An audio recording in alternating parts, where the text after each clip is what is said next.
I want you to think about how many days in advance you would need to study to ace a test. Perhaps you are now reciting your carefully constructed study schedule. Maybe you're frantically rereading all of your notes last second, or trying to absorb the information via osmosis.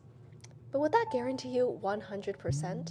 Hi, my name is Amy Chen, and I'm here with my assistant Kianna Wong. On February 5th, 2025, a class of math honors students wrote a devastatingly long trigonometry test. Everyone had to stay past lunch to finish the test. There was no time for double checking. No one expected to get 100% on this test, and yet a few students did. If you were to study way ahead of time, maybe it's plausible. You worked hard, and it should pay off in the sweet, sweet 100%. But what if you only crammed the night before? What if you barely slept? Welcome to another episode of Serial.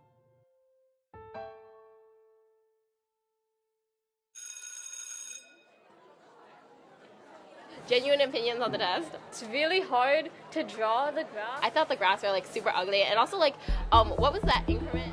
That test was so long, it made my lifespan short. Absolutely psychotic. Grid lines are thick as fuck. Okay. Who the hell made that thing? And I believe that you should at least count squares, or at least give us like more squares, or at least you should give us the option to graph it on like a graphic really separately. Those were some of the students who took the test. If it wasn't evident enough, it was quite difficult. No big shocker. But one thing about this class, a lot of people cram. And Vivian Xie, that's the name of one student, was no different. She studied the night before, running on just 5 hours of sleep, and still, somehow, managed a perfect mark. That's impressive, but I have to ask myself, is that possible? And if so, just how did she do it? So, thank you for meeting us, Vivian. Congratulations on your test, by the way. So, do you mind kind of telling us how that went for you? It was kind of bad. I don't really remember much, but there was like a lot of graphing, and then the grids were kind of ugly, and I couldn't really see where I was drawing, and my lines weren't even like on the grid. So that was like bad. I've also heard you cram a lot. Could you kind of give us an idea of what your schedule is like the day before the test? So I got home around 4:30. I was gonna do my work, but I started doom scrolling. Then I think I had to wash my hair, and then I had to eat dinner. By the time I started, it was like 11 p.m. Okay, so that's a bit strange. There's a lot of time between 4:30 and 11 p.m. But let's just keep listening for now. I just kind of looked over the PowerPoint and my notes and did some practice questions. So she only slept 5 hours before taking and acing her test?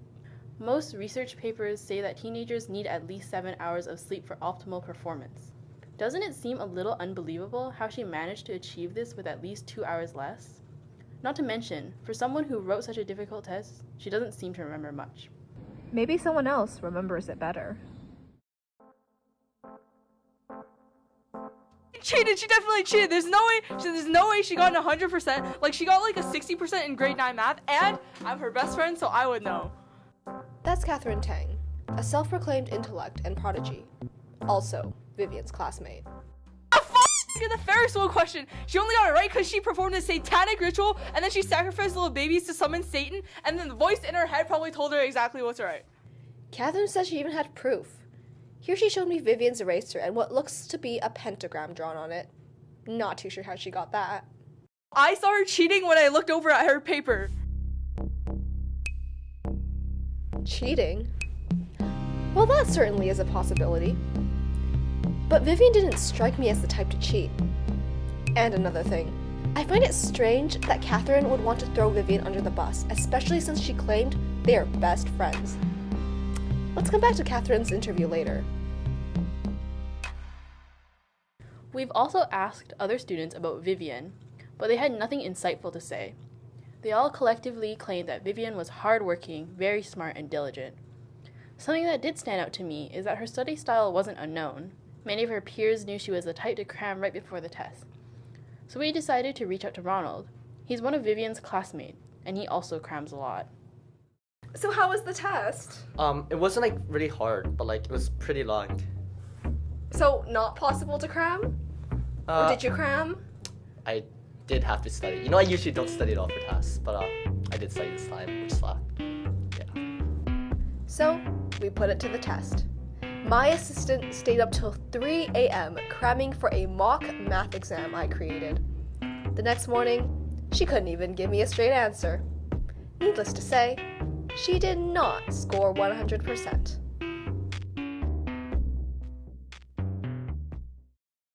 I mean, we tried this. We tried your study style, but we weren't even close to 100%.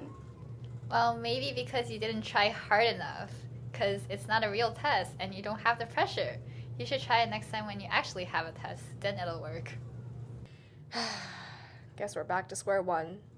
One last possibility. Vivian cheated. I don't really know her that well. I think she studies, she crams a lot, but I hope she doesn't cheat, you know? I don't know, you know? What if she does cheat? You know, that'd be funny. Well, that's the problem. There's no proof or evidence of any sort, not counting the demon eraser Catherine showed us. She could have drawn the pentagram herself, for all we know. Maybe Vivian's math teacher would be able to give us some insight. So, we're here in the math classroom. It's just your everyday run-of-the-mill class. There were no windows to the outside, so the class was a bit dreary. You'd enter from the back of the room, and you'd be able to see all the desks facing the teacher, Mr. Young. So yeah, what Ronald says checks out. Not easy to cheat at all. Vivian's a hard worker. She's got a good work ethic, I'd say, and she's one of my stronger students. She gets good grades, and I've had her tutor some of my other students as well. That's Mr. Young's impression of Vivian. It's quite positive, but it seems he doesn't know Vivian's real study style. Could you tell me a bit more about the trigonometry test? Yeah, for sure. I heard a lot of students found it long and difficult. My tests are always fair and can be completed within the block. This time, maybe it wasn't as clean-cut, so I marked it a bit more generously. If the students found it difficult, it would be a matter of studying.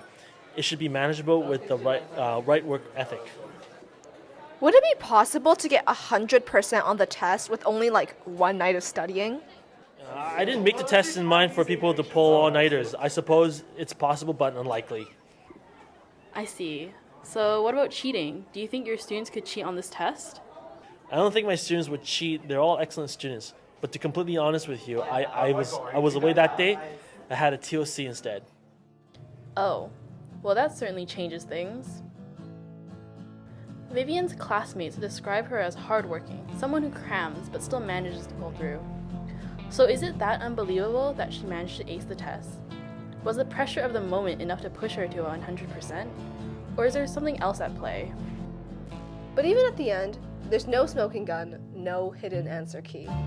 And while some, like Catherine, are convinced she cheated, there's no concrete proof. There are only speculations and rumors. Maybe Vivian was just that good. Even Vivian's teacher doesn't believe she would cheat. But he wasn't there to monitor the test. Maybe Vivian saw this opportunity to strike with a substitute unfamiliar with the subject material. Or maybe, just maybe, there's something we're missing. Next week on Serial.